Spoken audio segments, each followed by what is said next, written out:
अस्सलाम वालेकुम dear students, कैसे हैं आप सब। मैं हूं आपकी फ़िज़िक्स टीचर महक। तो आइए स्टार्ट करते हैं आज का लेक्चर। आज के लेक्चर में हम पढ़ेंगे फ़िज़िकल क्वांटिटीज़ क्या होती हैं। अच्छा स्टूडेंट्स, मैं आपको एक कॉमन सी एग्ज़ाम्पल देती हूँ। फॉर एग्ज़ाम्पल मैं आपसे कहती हूँ कि एक जो है ना इंसान है वो नेक है। तो मैं आपसे पूछ रही हूँ, मुझे ये बताएं, वो नेक तो है लेकिन वो कितना नेक है। तो आप मुझे या तो कहेंगे वो बहुत ज़्यादा नेक है, या आप मुझे कहेंगे कि वो कम नेक है, या फिर आप कहेंगे कि वो जो है नेक नहीं है। मतलब आप ऐसे रिप्लाई करेंगे, आप ये तो नहीं कहेंगे कि जी वो जो है वो 3.57% नेक है, या वो आप कहेंगे वो 9.99% नेक है। ऐसे तो नहीं ना आप मुझे कहेंगे। तो इसका मतलब कुछ क्वांटिटीज़ ऐसी होती हैं जिनको हम मेजर नहीं कर सकते, और जो चीज़ हम मेजर नहीं कर सकते वो हम फिज़िक्स में नहीं पढ़ते, क्योंकि फ़िज़िक्स में हम वो चीज़ पढ़ते हैं जिनको हम मेजर कर सकते हैं। तो वो तमाम क्वांटिटीज़ जिनको हम मेजर कर सकते हैं वो कहलाती हैं फ़िज़िकल क्वांटिटीज़। फॉर एग्ज़ाम्पल, हम किसी भी वॉल का एरिया फाइंड कर सकते हैं, किसी भी सिलेंडर का वॉल्यूम फाइंड कर सकते हैं, हम लेंथ फाइंड कर सकते हैं, इसी तरह किसी भी चीज़ का मैस फाइंड कर सकते हैं। ये सब जो थिंग्स हैं ये मेजरेबल हैं। तो all the measurable quantities are called physical quantities. अच्छा स्टूडेंट्स, अब हम फ़िज़िकल क्वांटिटीज़ के टाइप्स की बात करेंगे। फिज़िकल क्वांटिटीज़ की टू टाइप्स हैं, base quantities and derived quantities. अब बेस क्वांटिटीज़ क्या आती हैं। अच्छा, मैं आपको एग्जांपल देती हूँ स्टूडेंट्स। अच्छा, अगर मैं आपको कहूँ कि अल्फ़ाबेट ए क्या है, ए को डिफ़ाइन करें, तो आप कहेंगे मैम ए तो ए ही है, वो तो पहले ही एक सिंपल सा अल्फ़ाबेट है, तो आप उसे और मज़ीद डिफ़ाइन नहीं करेंगे। आप नहीं कर सकते, क्योंकि वो है ही एक सिंगल अल्फ़ाबेट। आप मुझे ये कहेंगे कि मैम वो ए है, लेकिन अगर मैं आपको ये कहूँ कि मुझे एप्पल को डिफ़ाइन करें, तो आप कहेंगे एप्पल जो है उस वो APPLE का जो है कॉम्बिनेशन है, इन सारे अल्फ़ाबेट्स का कॉम्बिनेशन है, फिर जाके जो है वो एप्पल हम एप्पल के वर्ड को, चलो हम एक वर्ड को डिफ़ाइन कर दिया हमने कि एप्पल जो है वो इतने वर्ड्स के साथ जो है मिलकर बना है। लेकिन अगर मैं आपसे कहूँ कि ए को डिफ़ाइन करें, तो आप क्या कहेंगे। आप कहेंगे मैम ए तो ए है ना। तो मतलब वो क्वांटिटीज़ जो इतनी सिंपल हों कि हम उनको ऐसे डिफ़ाइन ना कर सकें, वो होती हैं base quantities, which cannot be defined in term of the other physical quantities are called base quantities. For example, length, इसी तरह टाइम, फिर मैस और temperature, electric current, light intensity and amount of the substance. ये सब हमारे पास क्या है, ये सब जो हैं ये सब हमारे पास बेस क्वांटिटीज़ हैं। ओके, ये सब हमारे पास बेस क्वांटिटीज़ हैं। असल में इन आपको इम्पोर्टेंट जो है इसमें एक बात पता होनी चाहिए, बेस क्वांटिटीज़ कितनी होती हैं, 7 होती हैं, और all the base quantities are scalar. तमाम जो बेस क्वांटिटीज़ हैं वो स्केलर होती हैं। अच्छा स्टूडेंट्स, अब हम आते हैं कि ड्राइव्ड क्वांटिटीज़ क्या होती हैं। अच्छा, मैं ना सबसे पहले आपको इसकी एग्ज़ाम्पल देती हूँ समझने के लिए।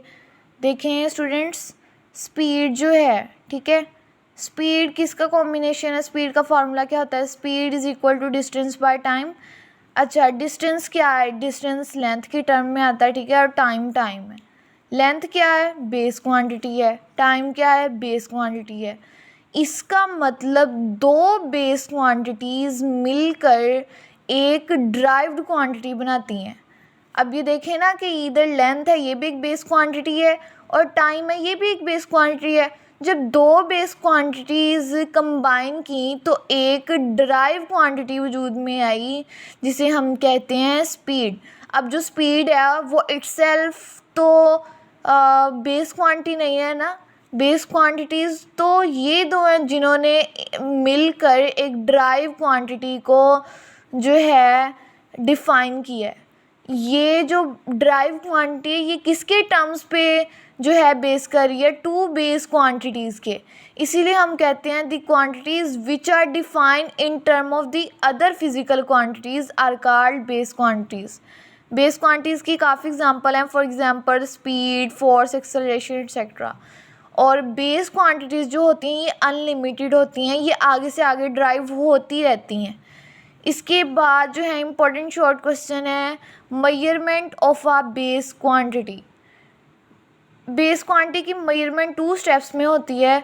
Choice of the standard, standard को चूज़ करना है पहले। अब हमने कोई भी लिया, फॉर एग्जांपल टेम्परेचर मेजर करना है तो उसका स्टैंडर्ड हमने ना चूज़ कर लेना है। फॉर एग्जांपल कि हम स्टैंडर्ड चूज़ करेंगे मरकरी, बिकॉज़ जो मरकरी है, मरकरी जो है उसमें ऐसा लिक्विड है जो दूसरे लिक्विड्स की निस्बत जो है उसमें बहुत सी अच्छी क्वालिटीज़ होती हैं, इसलिए हमारे थर्मोमीटर पे भी चूँकि मरकरी यूज़ किया जाता है। तो हम चॉइस ऑफ द स्टैंडर्ड का मतलब ये होता है कि जो भी आपने चीज़ मेजर करनी है ना उसका स्टैंडर्ड आपने चूज़ कर लेना है। फॉर एग्ज़ाम्पल अगर हमने टेम्परेचर मेजर करना है तो उसका स्टैंडर्ड अगर हमने फ़िक्स करना है तो फिर हमने ये देखना है कि उसमें हमने क्या चीज़ यूज़ करनी है। तो हम मरकरी यूज़ कर रहे हैं, इसका मतलब हमने उसका स्टैंडर्ड सेलेक्ट कर लिया। Procedure for comparing the physical quantity with the standard. For example मैं आपको कहती हूँ कि आपने ना शुगर लेनी है, और अगर जो है आपके पास वेट मेजर करने वाली कोई भी चीज़ नहीं है तो आप मुझे कैसे बताएंगे कि ये 2 kg है, 1 kg है। कहने का मतलब ये है कि अगर आपके पास तराजू वगैरह या आपके पास इलेक्ट्रिक जो है मेजर करने के लिए इंस्ट्रूमेंट होगी तभी आप उसको मेजर करके मुझे बता सकेंगे ना। इसलिए वो कहते हैं प्रोसीजर, वो तमाम प्रोसीजर कैसे मेजर करेंगे। अगर आप फॉर एग्ज़ाम्पल तराजू में ही मेजर कर रहे हैं तो फिर आपको जो जो चीज़ रिक्वायर होगी वो सब इसमें आ जाएगी। Procedure for comparing the physical quantity, यानी कि जिस चीज़ को आपने मेजर करना है with the standard. For example अगर जो है मैं किसी भी चीज़ का स्टैंडर्ड रख दूँ यूरेनियम। अब आपको तो पता है कि हर मुल्क में यूरेनियम आम नहीं होता, तो ये तो लोगों के लिए मसला हो जाएगा कि मतलब उनको नहीं मिलेगा। तो अगर मैं यही जो है लोहा रख दूँ, स्टील। एक स्टूडेंट्स और भी इम्पोर्टेंट शॉर्ट क्वेश्चन है, what a physical quantity possessed. एक फ़िज़िकल क्वांटिटी क्या पोजेस करती है, उसके लिए कौन सी चीज़ें जो हैं वो अहम होती हैं। फ़िज़िकल क्वांटिटी एक तो उसकी न्यूमेरिकल वैल्यू जिसे हम मैग्नीट्यूड भी कहते हैं, और एक यूनिट। अगर ये 2 चीज़ें होंगी तो हम फिज़िकल क्वांटिटी को जो है ना डिफ़ाइन कर सकते हैं। अगर ये 2 चीज़ें नहीं होंगी, कोई एक भी मिसिंग होगी तो हम फिज़िकल क्वांटिटी को डिफ़ाइन नहीं कर सकते। और स्टूडेंट्स ये बड़ी इंपॉर्टेंट बात है, आपने याद रखनी है, यूनिट और मैग्नीट्यूड का आपस में इन्वर्स रिलेशन होता है, ठीक है। अब फॉर एग्ज़ाम्पल मैं आपको पहले इन दोनों चीज़ों के बारे में समझाती हूँ कि ये कैसे ज़रूरी हैं और यही 2 चीज़ें क्यों ज़रूरी हैं। फॉर एग्ज़ाम्पल मैं आपको कहती हूँ, स्टूडेंट्स मुझसे पूछते हैं कि मैम आपका जो है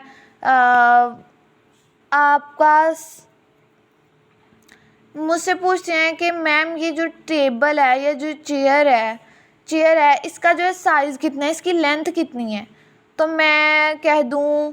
अगर मैं कह दूँ उनको कि इसकी लेंथ जो है 50 है फॉर एग्ज़ाम्पल, या मैं कह दूँ 25 है, तो आपको कैसे समझ आएगी। तो आप पूछेंगे ना कि मैम क्या 25 है, मतलब किलोग्राम है, किलोमीटर है, लीटर है, आप कुछ तो पूछेंगे ना कि हमें 25 से सही समझ नहीं आई मैम, हमें क्लियर करें। तो देखें इधर हमने क्या किया है, हमने मैग्नीट्यूड तो 25 बता दिया, ये क्या है, ये मैग्नीट्यूड है।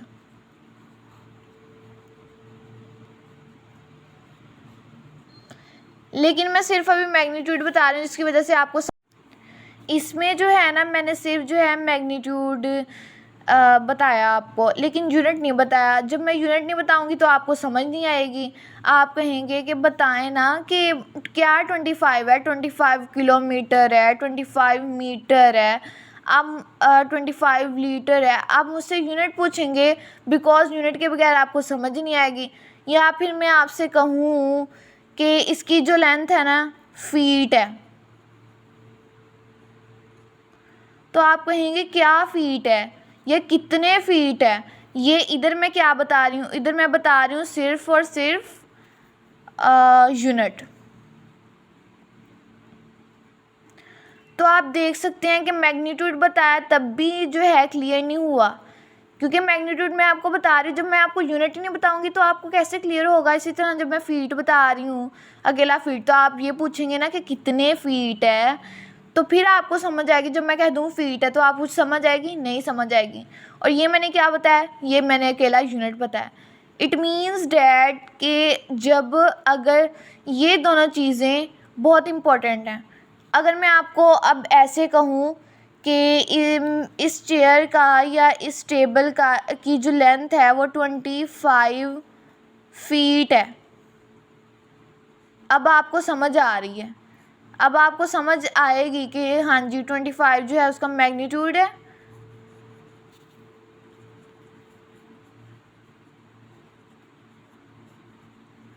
और फीट जो है उसकी लेंथ है।